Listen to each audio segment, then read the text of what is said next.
หนาบ่ทันได้สวยนึ่งข้าวแล้วก็ตื่นแต่เช้าแล้วก็ลูกมาจะมาเลาะเบิ่งหน่อไม้มีบ่บุจอบนายามแรงก็บ่ได้เฮ็ดหยังเนาะจ้ะปล่อยให้มันว่างอยู่คือแนมหนาขอที่พี่น้องมันสิไหลเขาบ่ยังใส่เสื้อสีแดงหัวไหลชนดะ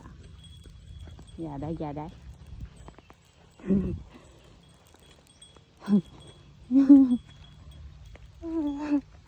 แนมหนาใส่ขาแค่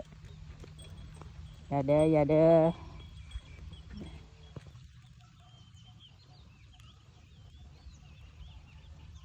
บรรยากาศทุ่งนายามแรงบ่มีหยังว่างเปล่ามาหาหน่อไม้กับหน่อไม้บ่มีสัมพี่น้องเอ้ยบ่ทันออกพระเจ้าหาไปก่อนเลยได้สิหาหน่อรอแต่แกงนั่นแหละแต่หญ้าพวกหญ้านี่มันมาตามน้ำ